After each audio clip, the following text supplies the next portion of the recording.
Welcome into the NFL Week 6 edition of the RotoWire Sports Betting Podcast, your favorite episode of the week, which you can find right here on the RotoWire Fantasy Football Podcast feed. You can listen to us live. Hopefully you're doing so on YouTube, on Twitter. You can find the archive versions wherever you get your podcast or on the RotoWire YouTube channel. I am Nick Whalen, joined, as always, by my good pal, John McKechnie. John, I feel like the last, probably 4 or 5 episodes of this that we've done, one of us has been in like some sort of travel crunch, like either catching a flight an hour later. Like last week, I had to get out and go to a wedding rehearsal. Are you staying put this weekend? Are you doing nothing but watching football? Thank God, yes. My wallet thanks me. My liver thanks me. I thank me for this. I've traveled 4 out of the last 5 weekends. I'm ready to just hang out for a bit. Mm-hmm. And, as a result, I'm extra pumped for this slate. I'll be able to consume all of it just in gluttonous fashion. I can't wait, starting Sunday morning with the Ravens and moving on forward. But I think we also just kind of have like a really fun slate of games. I think all across the windows we have good stuff cooking. So I'm really excited to see we're inching closer towards that midway point of the season. We still have some questions about some of these teams, and I think a lot of them get answered this weekend. Yes, I think you put it well. I mean, there are a couple iffy ones. I wouldn't say I'm circling Patriots-Raiders as a game where I'm gonna go hide in my room and be like, Molly, don't talk to me. I got to watch Pats-Raiders. But really, that's the only one. Like there's intrigue all over the place. Like Saints-Texans, on paper, kind of an ugly game. I'm really looking forward to seeing what both these teams look like. Houston has become one of my favorite teams to watch week in and week out. I think Seahawks-Bengals is a fascinating one. We'll get to all these as we always do. We are recording on Thursday late afternoon. So by the time most of you hear this in the feed, Chiefs-Broncos may already be over at that point. So we won't spend much time there. Chiefs 10.5-point favorites. We know about the 15-game straight up winning streak for KC over Denver. Peyton Manning was the last Denver quarterback, John, to beat the Chiefs. KC 10-5 ATS in that span. We talked about maybe using this one in Circa. 10.5 was the number there as well. For one, I just don't like using the Thursday game because you have to lock every game at that point. And there's a lot, still to be decided in terms of injuries and whatnot. And two, 10.5 is just a tough number here. It's a brutal number because, the Chiefs still haven't really looked like the Chiefs, like total world beaters just yet. And, even if Kelsey's playing, you don't expect him to maybe be at that full 100%. Maybe I'm saying that, and he has a performance like he did last year where he has like 4 catches for like 15 yards and 4 touchdowns.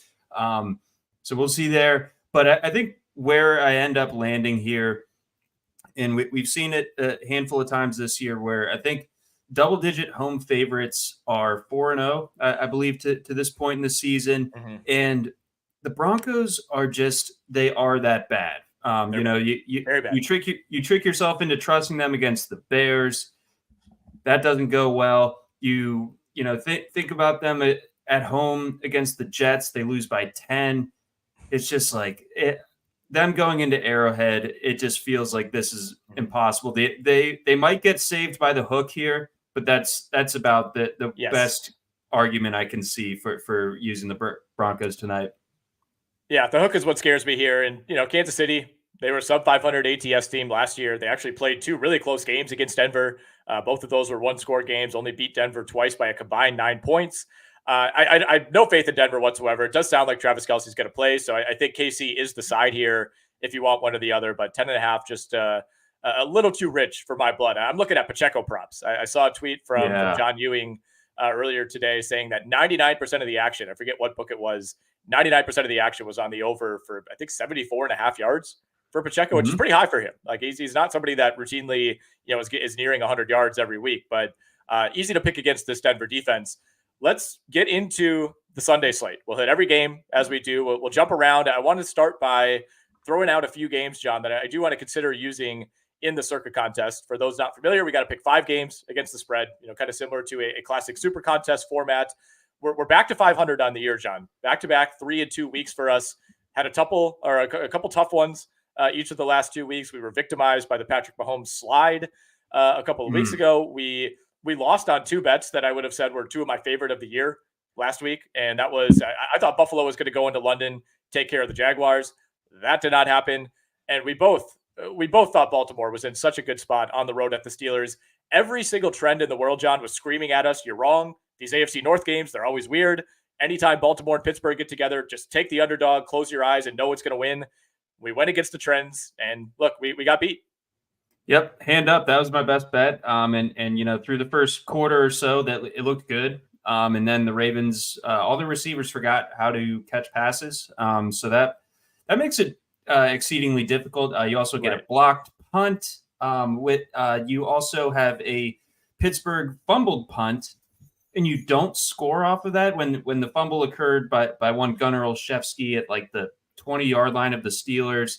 Ravens still find a way to not cash in there. That had the play calling blunder at the end of the first half. I mean, it was really bad. I was watching it in Cincinnati, so I don't know if the requisite powers floating off of the Bengals stadium was giving me bad juju, whatever it was. But we're gonna rinse it and move on. We did nail the Niners and the Jets. Felt great about those. So not all was lost. Mm-hmm. Yeah, Ravens, taking over for the Jags. Their London residency is ended after 2 weeks. So Ravens shipping out now to face the Tennessee Titans. I caught wind that the Ravens apparently flew out on Monday, so they've been there all week. I think Tennessee coming in a little bit later. I don't know if I put too much stock into decisions like that. I think in general, I guess you probably want to be there early, but I don't know if that's going to swing us one way or the other. But let's start there. It is the first game for me in Central Time. This is going to be 8:30 a.m. I love these London games. I don't love when my team is over there playing in those necessarily, but I love having some pre-appetizer football before we get to the main slate. Baltimore been holding pretty steady, John, as a 3.5, 4-point favorite. It's up to 4 now at most books. Do we dare consider buying back in on the Baltimore Ravens this week? No. And the Titans they're a mercurial team in their own right. They'll come out swinging one week and beat up on the Bengals and then fall flat the following week. So by that pattern, they're down a week, they're up a week. That they would kind of project to be up this week. But yeah, like you said, the travel differential is kind of an interesting one, but it's hard to make heads or tails of that. But I think the fact that this is more than a field goal game is what's steering me towards taking the points here. Mm-hmm. Obviously, you don't expect the Ravens offense to, have 7 drops, leave upwards of 3 touchdowns on the field the way they did last week. But I also don't necessarily count on Lamar Jackson having the best performance of any quarterback, as PFF had him graded last week, not against his Titans defense. So I think the Ravens are also going to struggle to run the ball unless Lamar Jackson kind of does his magic act out there. So I expect this to be a slog. I don't really think that the Titans offense is going to get a whole lot going in its own right. So if I had to take anything for this game, it's going to be the under. But for the spread, I am on the Titans. I think the Ravens win ugly. So I know I'm kind of hedging a little bit, but I can't see them by more than a field goal. Yeah, I think the play is the under on 42 here, and that number is actually up a little bit from where it sat earlier this week. So keep climbing, please. I don't know if this one even gets to 40. The Titans defense is good against the run, which is always worrisome against Baltimore. They're also terrible against the pass. I mean, they've been a bottom 5 pass defense in terms of EPA, on that side of the ball. So I think if Baltimore is going to win this game and if they're going to cover 4, they're going to have to do it through the air, which obviously is dicey based on what we saw last week.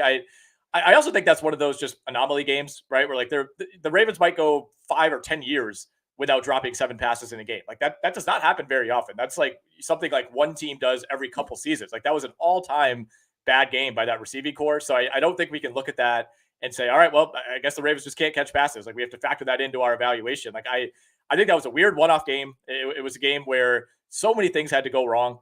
If a game is ever 10-5 at any point, you should just void your bet. I don't care what side you're on. If the score is ever 10-5, just get out. It's not going to end well for you. And that's where it was after that bizarre block punt safety, which, it's easy to say now, watching that game, you felt like something like that was coming, right? There's sometimes where you just know, you're like, oh boy, this isn't going to go well. And, watching the Ravens line up from that punt, right backed up to the end line in the end zone, you just kind of had a feeling that that's something, I hate to use the W word here, John, but something wacky was going to go down.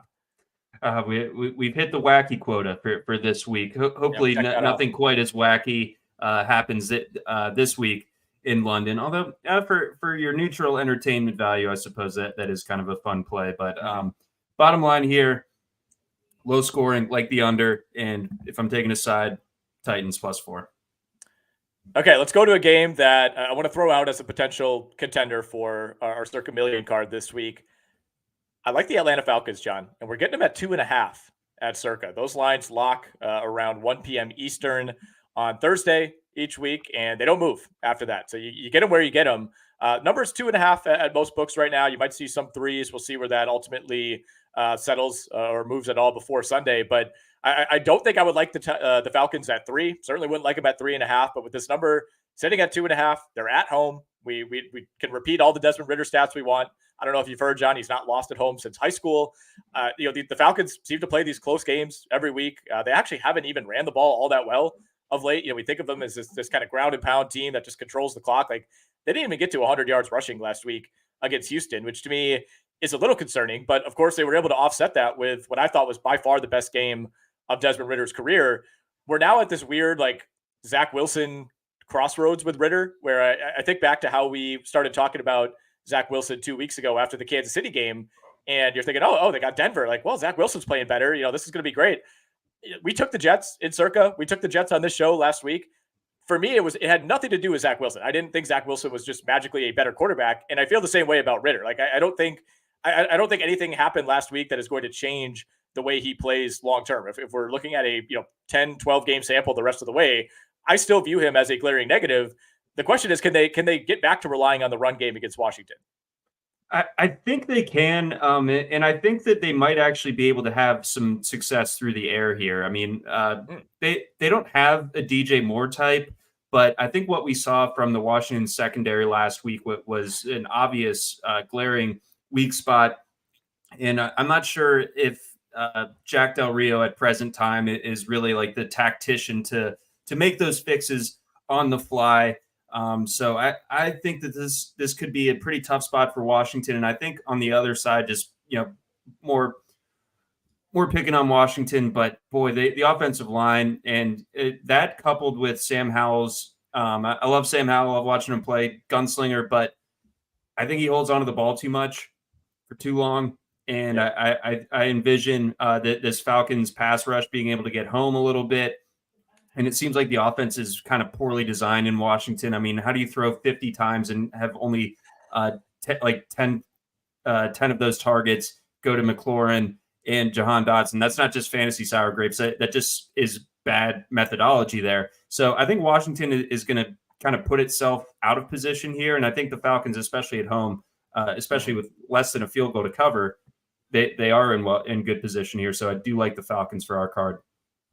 Yeah, I like the Falcons at home in almost any situation. I think they are the better team. I think they're probably the better coach team at this point. And you can say what you want about Atlanta, but at least I kind of know what they are, and I respect that. And sometimes maybe they lean too hard into it, but I think they kind of understand the limitations of their quarterback on most weeks, and they play to that, and they, for the most part, limit mistakes. So we like Atlanta -2.5. Washington, by the way, dead last in the NFL this season, John, in terms of score percentage on defense.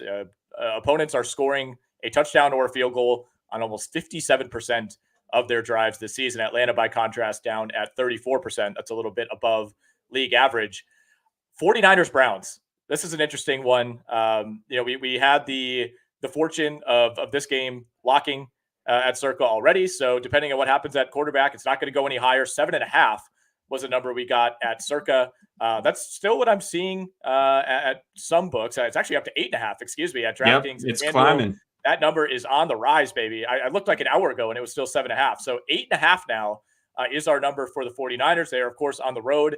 And we don't have official word yet, John, on Deshaun Watson, but I think there's no other way to read this number than I think things are trending toward Watson sitting out again. I think so. And obviously we won't be treated to the DTR experience again, but PJ Walker is much less fun of a failed quarterback to watch.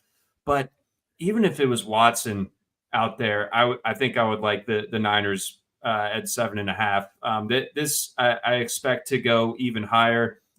To your point about the odds, make sure you're checking out the RotoWire NFL odds page. It updates automatically all the time. across all monster the books. page. Dude, the best, the absolute best in the biz. So make sure you got that bookmarked. But the 49ers, in a year where dominant teams are hard to find and getting holes poked in them constantly, the Cowboys for one last week against these very 49ers, the 49ers, I just think are leaps and bounds ahead of everyone right now. And even though they have to go on the road in this spot, I just don't really see the Browns being able to keep this one even moderately competitive. Like, yes, they have a good defense, but the Niners are so balanced and multiple on offense. Like, say you take George Kittle out of the equation. Okay, here's Brandon Ayuk. And then if you're shutting down the pass generally, there's Christian McCaffrey just, running up the sideline on you. So there's so many ways that they can beat you. And then the defense creates so much havoc. Nick Bosa is just a man possessed right now, and Fred Warner as well. So this Niners team is just too good. I know it's a very public side, and we're going to see this line keep moving. But hey, we're already getting a point's worth of value, and it's just been an hour since that number locked. So yeah, man, I have a hard time even considering the Browns in this spot. I think we'd have to go to like 11.5. And even if there is a reversal of fortune and it is Deshaun Watson, it's like, what is he going to look like? I think maybe there's some pressure on Watson to play after some of the confusion before the bye. Again, I don't think that's going to be the case. I think we're going to see PJ Walker, but even if it is Watson and we're on the Niners at 7.5, like that doesn't really scare me. A limited Deshaun Watson against this Niners defense that is playing almost as well as the offense at this point. And you always worry about the Cleveland defense. They've been fantastic, but you also think back to that Baltimore game. The DTR experience, the defense didn't look the same. And part of it was, they were being put in bad positions. They had the turnovers, but I think there's kind of this like malaise that sets in when you realize like, we're not winning this game. Like our quarterback is not getting it done for us. And I think we can see that again with PJ Walker. So I think there's a good chance that the 49ers play their first game under 30 points this year. But I also think there's a good chance that the Browns don't get to like 13 points in this game. I think this is probably like a 27-13, 27-17 type of game for me in favor of the 49ers. So I'm with you there. Browns, by the way, are 30th in the NFL in turnover percentage. I mean, they are committing a ton of turnovers. San Francisco never turns the ball over, and the Niners are scoring on almost 55% of their drives this season. So as great as Cleveland's defense is, I still give the edge to San Francisco. Visions in my head are dancing of the Wolverine meme where he's like forlornly looking at a picture and it's just Josh Dobbs. Moving on, Dolphins-Panthers. I'm not going to say this is going to be a fun game, but the Dolphins are in that realm. I will watch them play anybody. I don't really care who the opponent is. And, I still like watching Bryce Young. It's always fun to watch a rookie number one pick, but this is all about Miami. This number is settled at 13.5. That is where it still sits. That's where it locked at Circa as well. First time in almost 30 years, John, that the Dolphins are double-digit favorites in back-to-back weeks. Got to go all the way back to 1995 for the last time that happened. If this number was up to 14, I would maybe think twice. 13.5. I know it's tough to cover a big number 2 weeks in a row. I don't care what team it is, but I have a ton of faith in this Dolphins offense. And I think part of that is you look back to last week. I think the Dolphins played, I don't know, a B game, maybe even a B- game offensively. If you factor in, losing a touchdown on a 102-yard pick six, another terrible pick by Tua where he just overthrew a receiver, and then losing a fumble in Giants territory. I mean, we could quibble about how many points were ultimately left on the board there, but they end up winning. They end up covering easily against the Giants.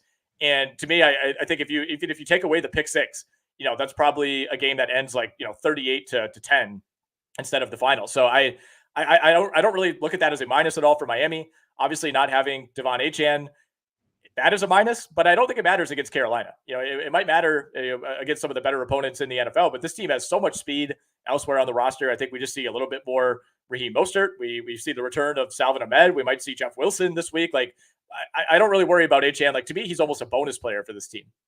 Yeah, total, like just icing on the cake. So, I mean, Mostert and Wilson should be able to carry it just fine. And I don't know if you saw the Tyreek Hill quote from earlier today in regards to the recently acquired Chase Claypool.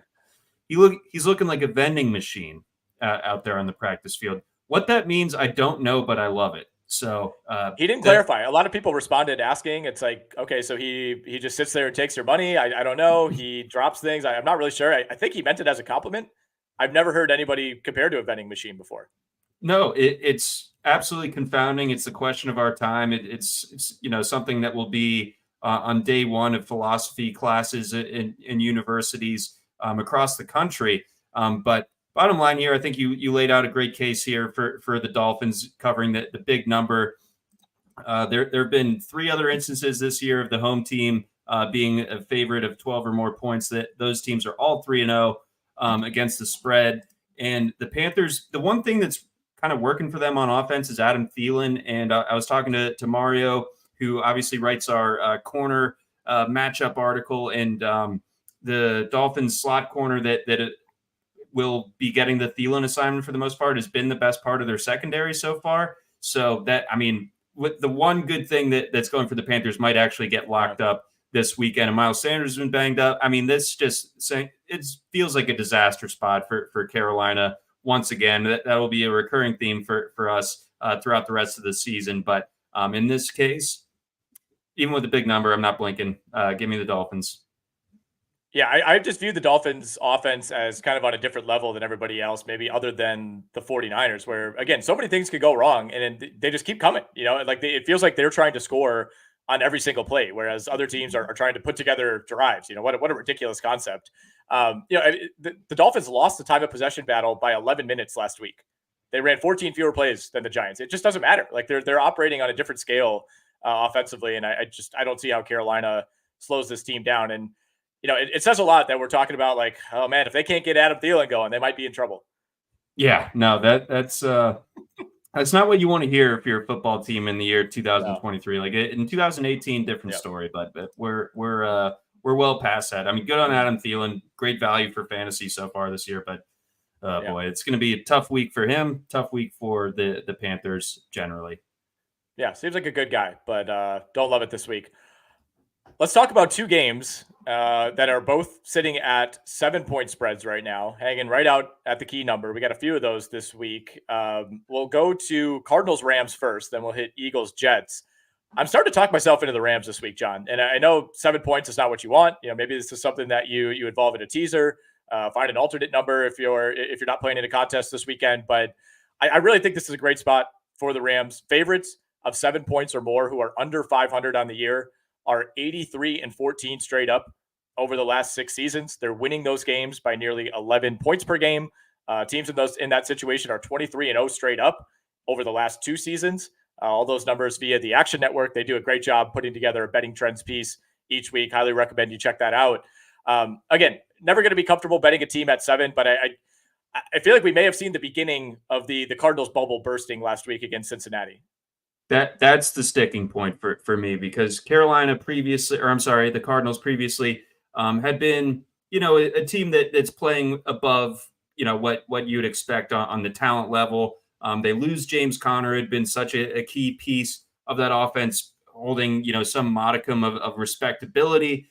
And, we saw the defensive secondary really break down last week against just one guy.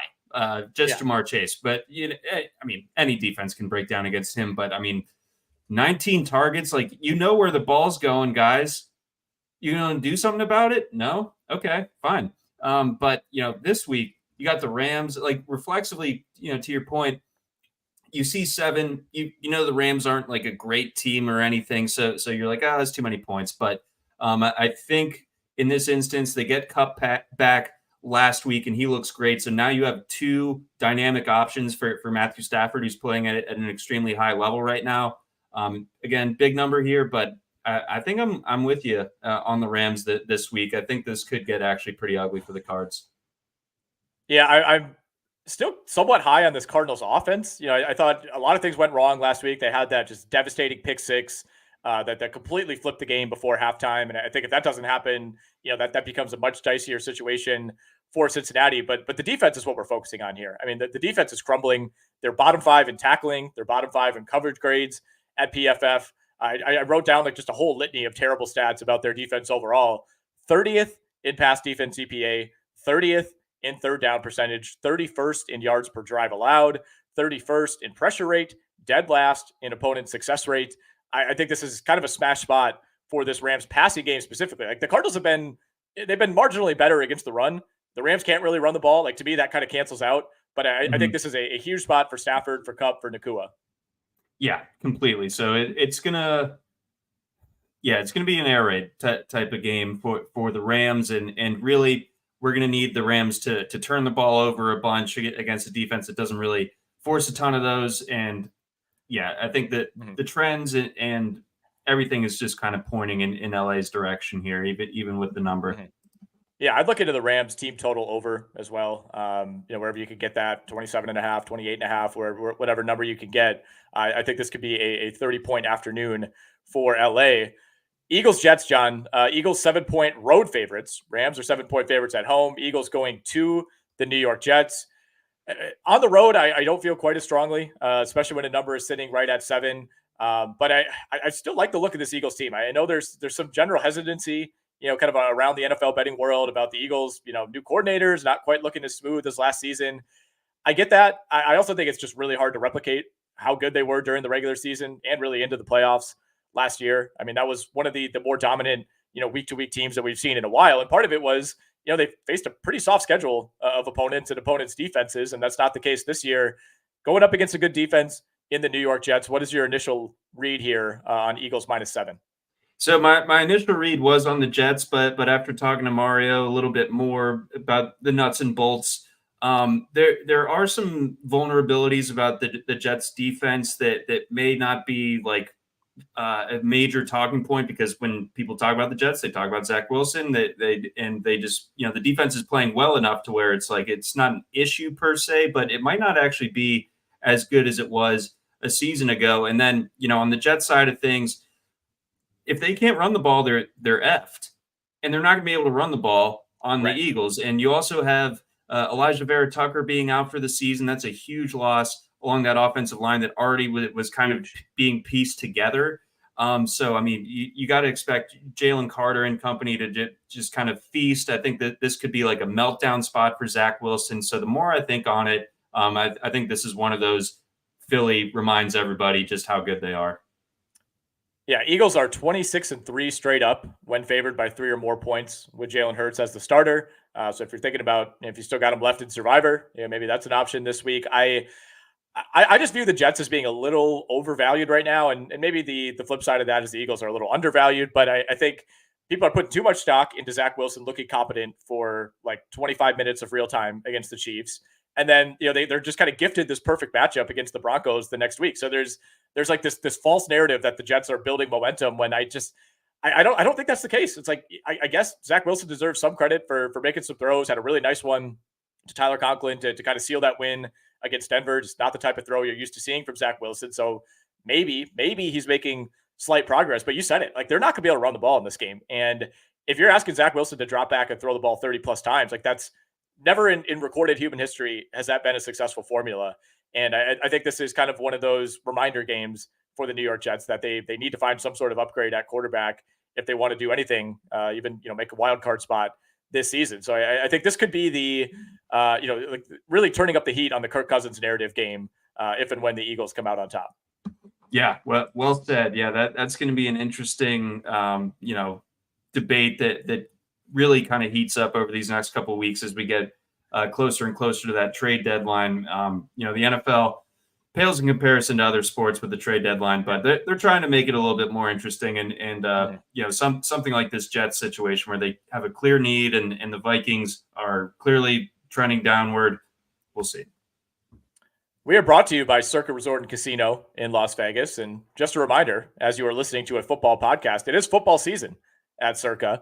They feature the best pool in history, stadium swim, 3 levels, 6 pools, and a 143-foot diagonal screen. Stadium Swim is America's favorite place to watch football. They play every game from college to the pros, and you can catch all the action poolside from a variety of seating options. They got cozy day beds. They got private temperature-controlled cabanas. You could just sit in the hot tub. You could sit in the pool, watch whatever you want. The playoff baseball going on. Stadium Swim, located at Circa Resort and Casino, is open 365 days a year. All sports, all seasons.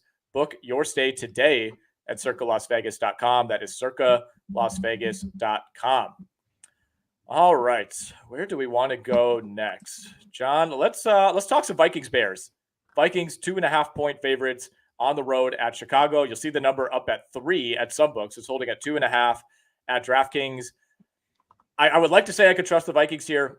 I don't think we could trust the Vikings. I still don't think the Bears are good. I will dig my heels in on that one. But with Justin Jefferson going out with the trade deadline whispers heating up, I think we're a couple weeks away from a potential fire sale for the Minnesota Vikings. I mean, this is an absolute must-win game, and removing Justin Jefferson from the equation for a team that has already struggled to win games this season. I mean, it feels like it's setting up well for Chicago. I don't feel great about either side here. I still think, in general, in a game like this, I want the team with the vastly better quarterback, and that is Kirk Cousins.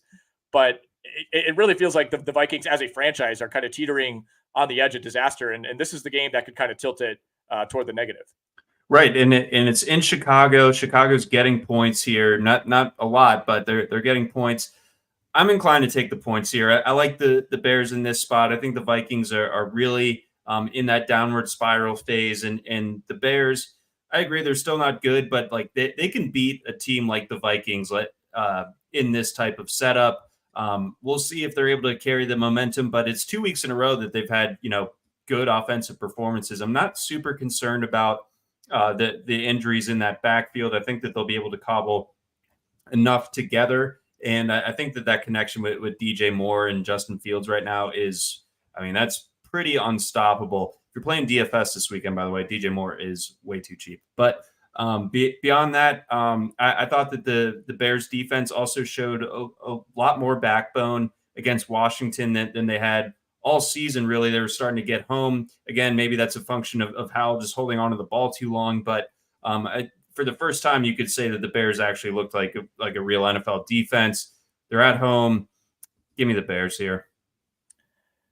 Yeah, Vikings run defense has been solid this year, a little bit above average. So I think that is something you can lean on if you're Minnesota. But I also think the Bears are not your traditional running team. Like you're not necessarily worried about the Bears running backs beating you. You're worried about the quarterback beating you. And I think that's a little bit tougher to quantify when you think about what Justin Fields does off script. I mean, we should note the Bears are pretty banged up offensively. Cole Kmet was limited again at Thursday's practice. I mean, Khalil Herbert, Roschon Johnson, Travis Homer, all three of those guys might not play. So it could be time to dust off Deontay Foreman if you're still holding him in any shallower fantasy leagues. I know I'll be rolling him out there in at least one league this week. But yeah, this is a stay away for me. Especially if we're talking about using it in Circa, that's going to be a big no. Okay, fair enough. I guess I'm more sold on a side in this one than you are, but again, we got to be in concert here as we build our card out. And for me, hold on, you're that sold on the Bears?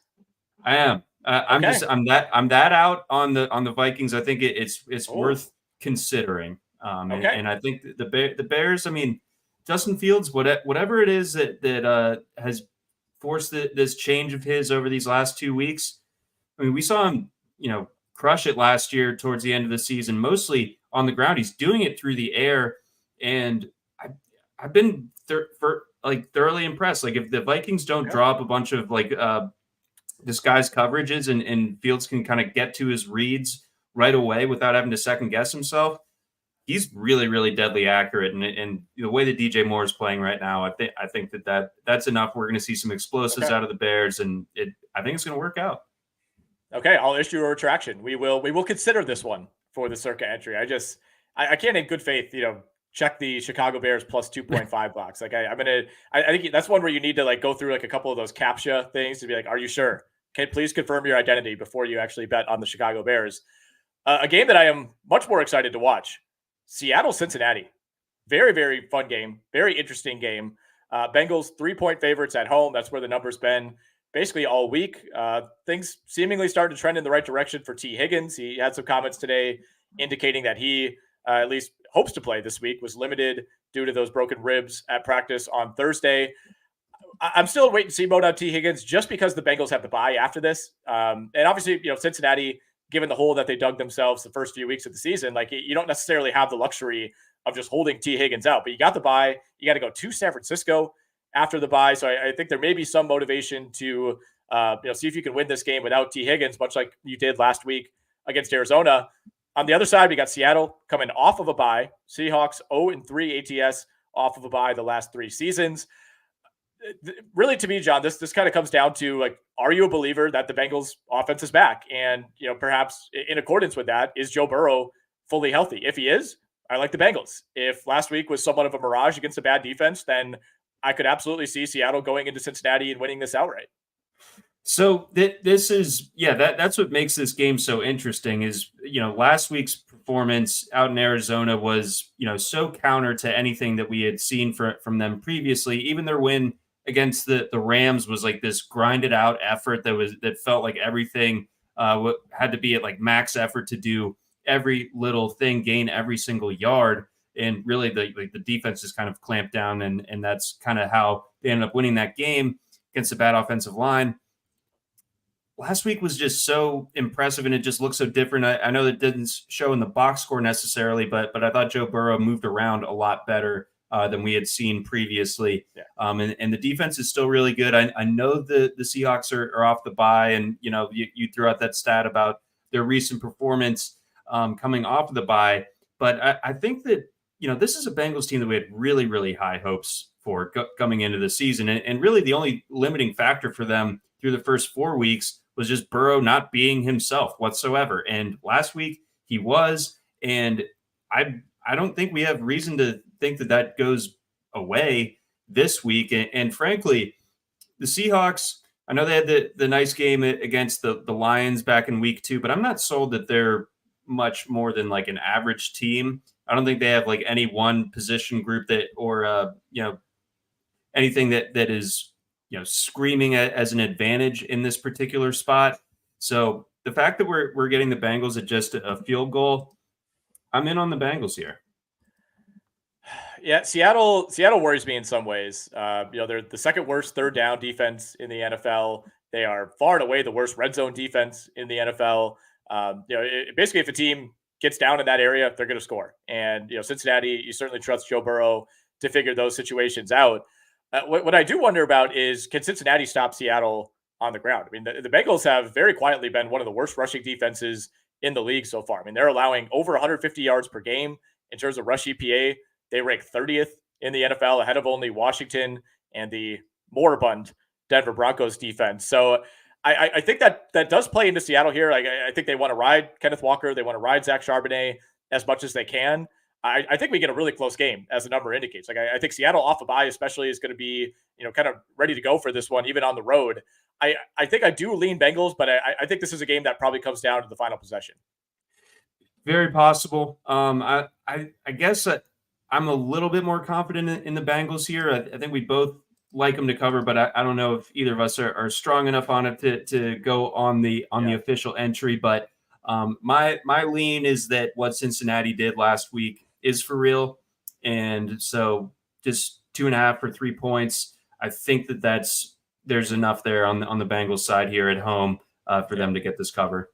It did lock at 2.5 in Circa. I'll say that. I feel a lot better about that than taking them at 3.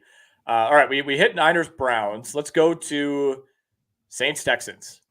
All right. New Orleans Saints, the explosive, multiple New Orleans Saints coming off of a beatdown of the New England Patriots, 1.5-point favorites on the road at the Houston Texans. Houston, I thought, acquitted itself okay last week against the Atlanta Falcons. Kind of felt like they had driven down, won that game, and then allowed Desmond Ridder to kind of nickel and dime his way into field goal range for the game winner from Younghoe Koo, but they end up losing that one by 2. Coming back home now, I wouldn't say they're catching the Saints at a good time, because it does feel like New Orleans picked up some sort of momentum offensively last week, but I also think we have to stop talking about the Patriots as a good defense. Like, putting up 34 on the Pats, like that's just an average defense at this point, So I don't view that as some sort of monumental accomplishment by New Orleans, but nonetheless, it was really the first time that we've seen this offense like somewhat clicking this year. Despite that, another down game for Chris Olave. He's given them almost nothing the last 2 weeks. Yeah, that's been bizarre. I don't really know what to make of that, and apparently he's dealing with a bit of a toe issue now. But yes. Last week, I think that was just kind of an anomaly game. Patriots clearly catching them at the worst possible time. They are just coming off a game where they lost Matthew Judon and Christian Gonzalez.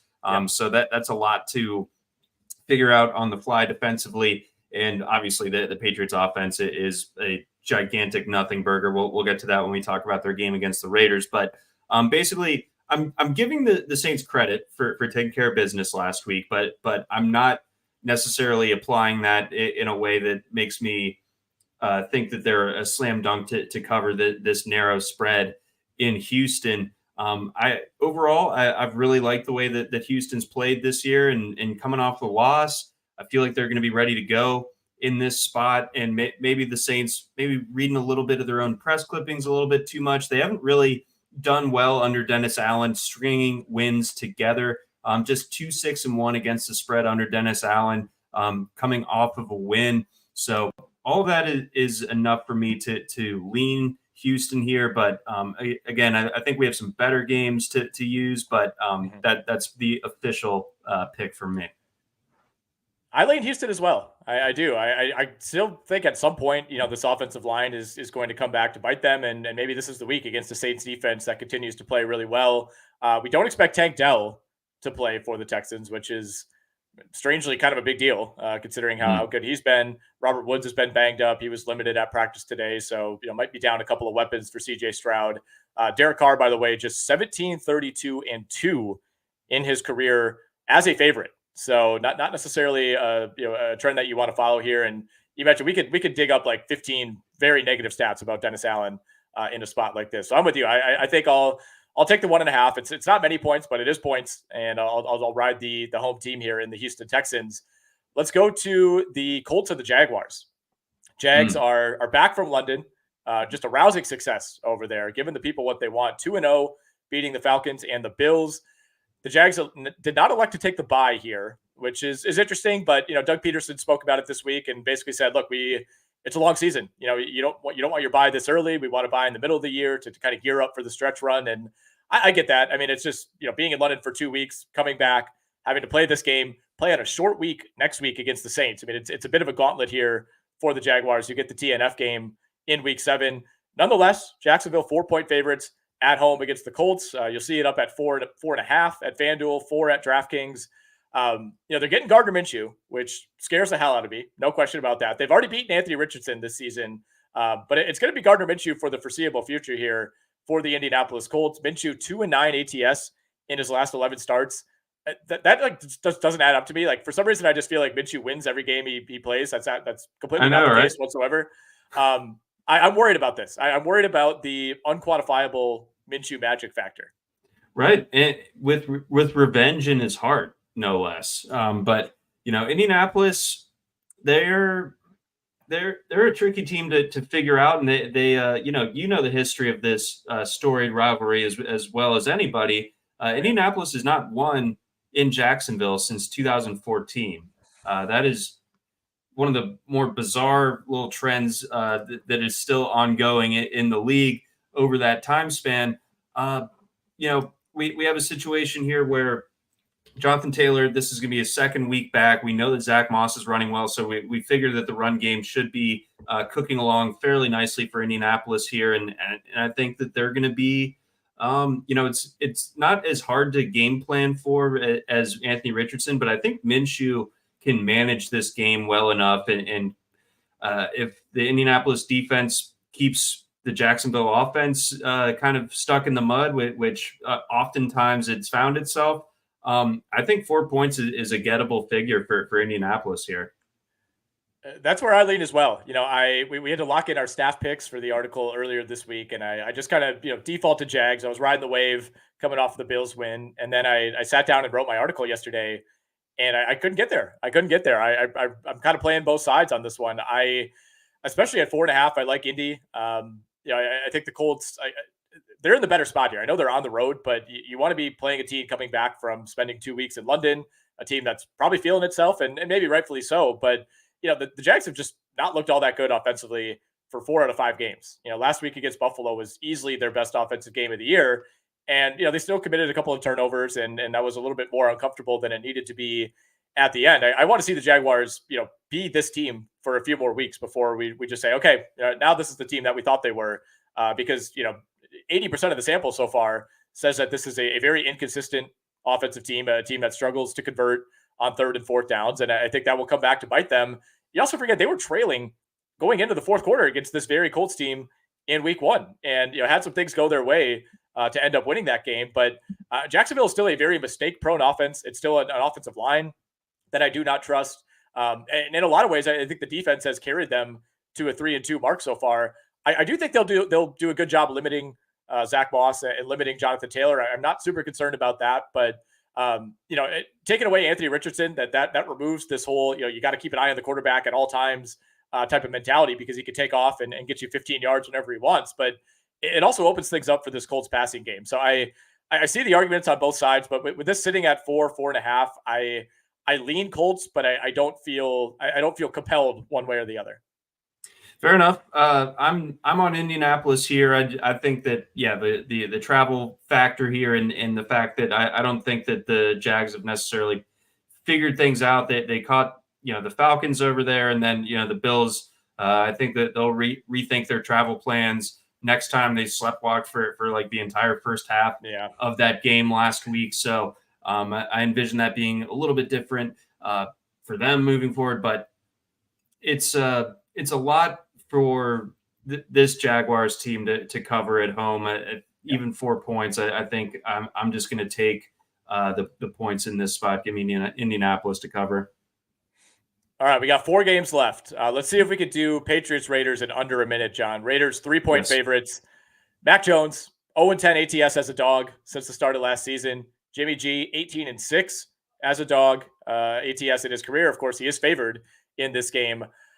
Oh man, the Patriots mystique is dead. There's this belief that at some point, Bill Belichick will just, overcome everything. And because he's such a great coach, that the Patriots will just figure this out.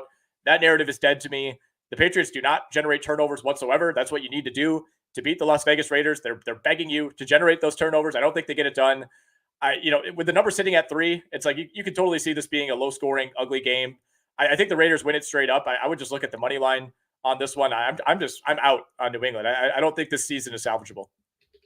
Tired. The new giant lighthouse outside of Gillette Stadium. Wired. The Sphere in Vegas, baby. Yes, baby. That's the cool stuff right there. But beyond that, nobody likes the Raiders. Like, nobody thinks that they're a particularly good team, but the Patriots are real bottom dwellers right now. They're a broken team. They don't seem to have any sort of identity on either side of the ball. They're, like we talked about, they're really banged up defensively, and on offense, they're like the slowest team in the NFL in terms of its personnel. Like there's no game-breaking speed anywhere or anything close to it. We got a Jacoby Myers revenge game potentially on the Raiders. I mean, Max Crosby's playing like a man possessed. This could just be a real long day for Mac Jones. I hope that we have a play similar to the one that ended the game between these two teams last year, but I don't think it's going to take that long for this one to be decided. Give me the Raiders. It's all bad for New England, man. Like there's like not a single like unit or phase of their team that you can isolate and be like, well, this part's playing well. It's like everything's been bad. Everything's bad. Mac's bad. The coaching's bad. The running game's bad. The offensive line might be the single biggest issue that this team has. And Max Crosby's kind of a one-man show for the Raiders, but we saw it on Monday night against Green Bay. Like he can wreck this game, and I think he probably does. I also, I'm willing to like hear out these, like you hear people say like, oh, if Mac Jones was on the 49ers, could he do what Purdy's doing? It's like, I don't know, maybe. I don't get this like galvanizing energy out of Mac Jones that he's like, the type of guy that you think could kind of figure out a way to climb out of this. Like he just kind of seems like as cooked as this offense does in general. So I have very little faith that this is the week that New England goes on the road and rights the ship. And I think we are not far from talking about, New England as one of those teams that might throw its hat into the Caleb Williams sweepstakes. So enough Pats Raiders. That's all we're going to say about that one. Lions-Buccaneers, John. Fun game.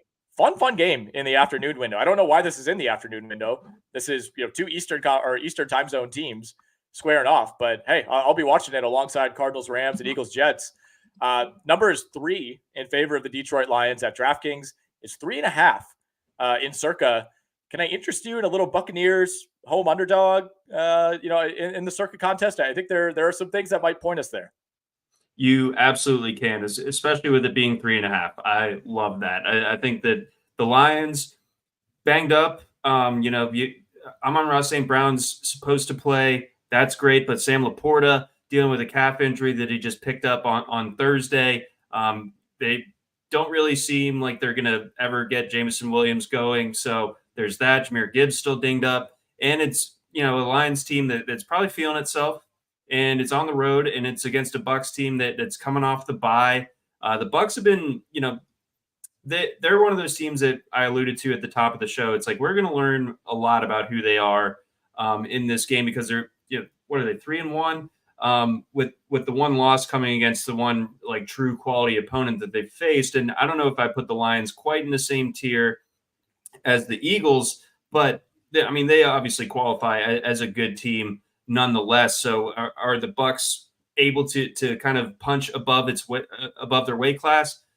That's what we're going to find out here, but I'm willing to bet that they will. I think that they're going to be able to keep this one close. I wouldn't be completely shocked if they win this one. The defense is tough. Amon St. Brown might get a tough matchup against Antoine Winfield. Mario and I were talking about that on the pod earlier. So this feels like a potential trap, if nothing else, for the Lions, and I feel like it's a good spot, especially at the number for the Bucs. Yeah, I think it is a trap. I think the Lions know it's a trap. But Tampa coming off of a bye, I think this is a good spot, getting this one at home. We'll see on Mike Evans. Like, that's actually kind of a big deal to me if he plays or does not play in this game. He's limited at practice today. Todd Bowles basically said Friday is the day that's going to determine whether or not he's available. It's like you take Mike Evans away from that offense and things get pretty bleak pretty quickly. That's a lot on Chris Godwin. That's a lot on what's just been a horrific running game. Like, I don't think Tampa Bay is going to be able to run the ball at all on Detroit. So you're putting a lot on Baker Mayfield's shoulders, and that's really what prevents me from loving the Buccaneers here. But if you can get it at 3.5, I think Tampa has to be the side here. Although, Detroit sneakily been like the best team in the NFL against the spread for the last 2+ years. I mean, they're 27-12 ATS since the beginning of the 2021 season. Not a lot of great trends. Like a lot of the Dennis Allen trends, I feel like could just translate directly to Todd Bowles. He's 20, 28-3 ATS as a dog. He's 14-37 straight up as a head coach. Baker Mayfield 6-11 ATS coming off of a bye. So I'd be a little nervous taking the Buccaneers here, but I think getting it at home, coming off the bye, catching the Lions at a good time. Like you said, they're riding high. They're feeling themselves. That's not always a good thing, even if they've generated some positive momentum offensively. And look, I could say Mike Evans is a big deal, but if Sam Laporta doesn't play in this game, I mean, it's not often you can say this about a rookie tight end. Like that would be a huge loss for Detroit. Yeah, it makes them a lot less dynamic in their passing game, and like Josh Reynolds has already cashed in his good games for the year, so you can't really expect that to continue necessarily. And I think the Bucs have a front seven that's going to be pretty tough against the run. So Dave Montgomery's had some really favorable setups of late. I don't see that being the case this time, so it's going to have to be on Goff a little bit. And when that is the case, that can get a little bit dicey for him. So I'm feeling great about the Bucs here, and I think that this is weirdly like the best game competitive wise and intrigue on the entire Sunday slate. Am I crazy for saying that? To me, it's right there with Seahawks-Bengals. Those are the two that I'm really excited for. I'm in on Seattle off a bye. I think that's going to be a really competitive game. I love it. I totally agree that's going to be a fun one. We're going to learn a lot. And then, this Lions-Bucs, like so many things can happen. I've positioned myself for better or for worse to be riding with the 2023 iteration of Baker Mayfield. But here we go. All right, we got two more. The two primetime games, Sunday and Monday. Giants-Bills. We will begin there. Oh boy, the number's up to 14.5 in favor of Buffalo at home. Coming off of that ugly loss to Jacksonville. Pretty obvious revenge spot, I think, here for Buffalo. And it's starting to look more and more like it might be the Tyrod Taylor show for the Giants. So is there any way you just hold your nose and take the points and duck? Or is this going to be about as bad of a blowout as we think it is?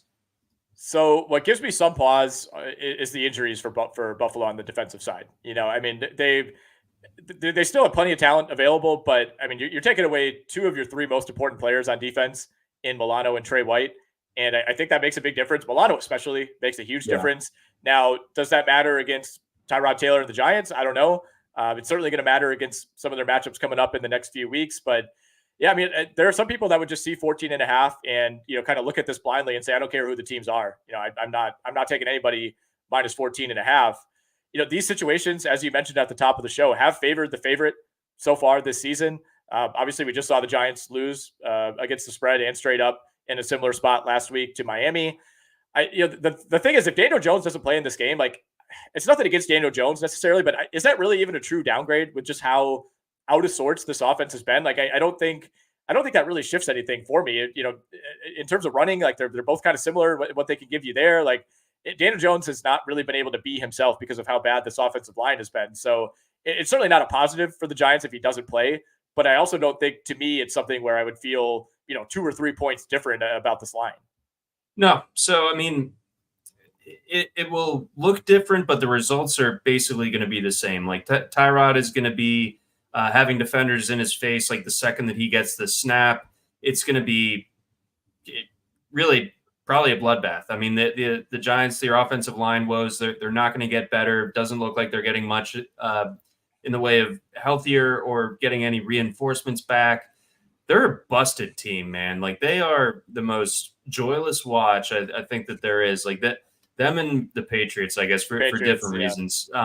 But yeah, with the Giants, they're just cooked. Like, there's just nothing that they can do. If they get above 13 points, it'll be a miracle here. And I think that this is a spot where, we were talking a lot about the Giants defense last week and how ineffective it had been. And obviously it had some good moments last week, but I don't think that they're going to be able to hold up for 60 minutes against the Bills. Bills are at home. Even if Saquon Barkley comes back, he's not going to have any room to run. So yeah. No one is stoked to take 14.5 in an NFL game, but this feels like one of those spots where the Bills just completely paced them. More than anything, who's just excited to see the Giants on national television again?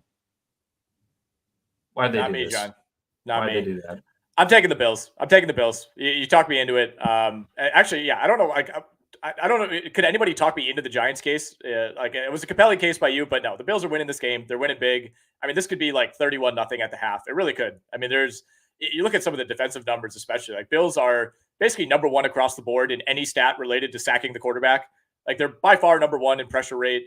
They're really not even blitzing that much. They're blitzing at a bottom 10 rate in the NFL. They're still getting pressure on a third of dropbacks. So I just don't see it here. And, you mentioned, I don't think Saquon Barkley's going to play. Who knows about Daniel Jones? Andrew Thomas likely not going to play. They have like 7 other offensive linemen banged up, and Darren Waller was still limited at practice too. So it's a very real chance that Daniel Jones, Saquon Barkley, Darren Waller, Andrew Thomas, probably your 4 best offensive players, could all miss this game, which, in my mind, more than offsets the absences on that Buffalo defense. All right, we're in agreement there. Bills minus 14.5. That brings us to Monday night. Cowboys-Chargers. Cowboys 2-point favorites at LA. Chargers coming off of the bye. Should get Austin Eckler back. We'll see where Justin Herbert is at with that broken finger on his non-throwing hand. So we're not necessarily worried about that impacting the passing game all that much. It's more about, hanging onto the ball. How much is he willing to run, take hits, things of that nature. I don't have a really strong lean on this one, John, but I am kind of seeing this as a get right spot for Dallas, and more so that Dallas defense. I think the Chargers are going to struggle to run the ball here. I think the Cowboys are going to dial up the pressure. And I think even off of a bye at home, this is kind of a tough spot for the Chargers. And it's not often you say that you're catching a team that just got waxed on national TV last week at a bad time. But I think this is kind of all right, we need to prove to everybody that we are actually good type of game for the Cowboys. So I like Dallas -2 on the road. I think you're right. These are 2 teams that I hate backing. So like them being pitted against each other really puts me in a bit of a pickle. Earlier in the week, as I saw the line, it steered me towards taking the Chargers. But I think that the more that more the time passes, the more I see that the Cowboys being able to win this one again. They're not asking you a ton. They just need to win by a field goal. I generally have a very low opinion of the Chargers, mostly because of the coaching staff and the defense.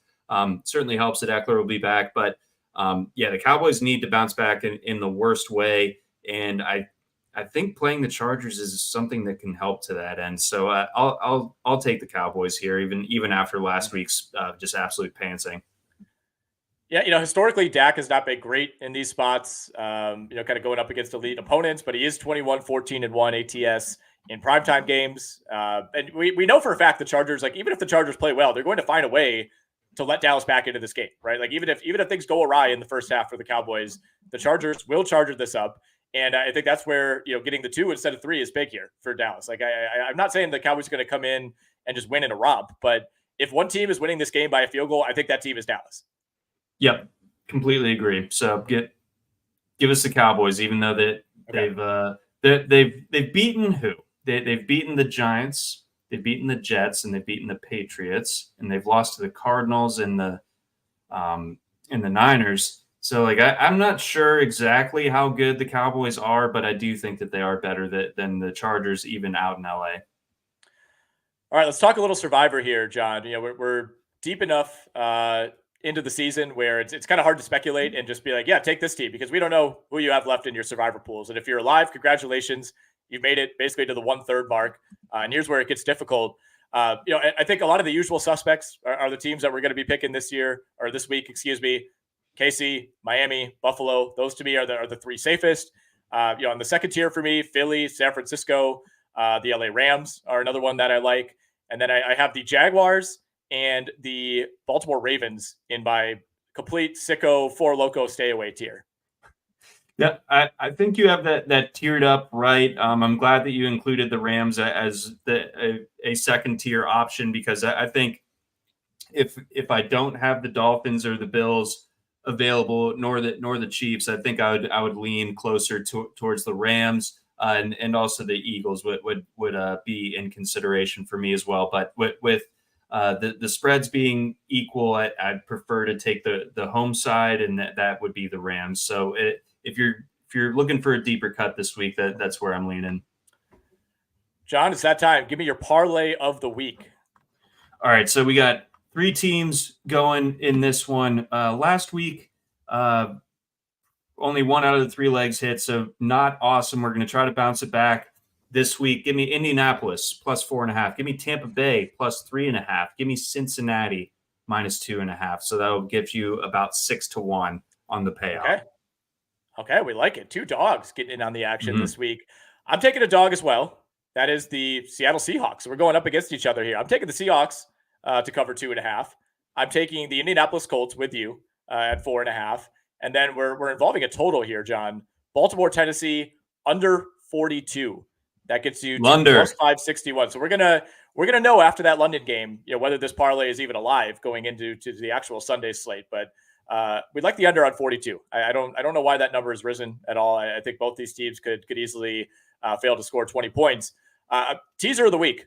We're going with a 6.5 pointer this week. We've been kind of relying on these cheap 7-point teasers. No, we're ratcheting up the difficulty this week. 6.5. We are going to tease the Rams down to -0.5. So Rams basically just got to win this game. The Eagles, we're teasing them down to even. They have to win. And we're teasing the Niners to -2. So Rams got to win. Eagles got to win. Niners have to win by at least a field goal.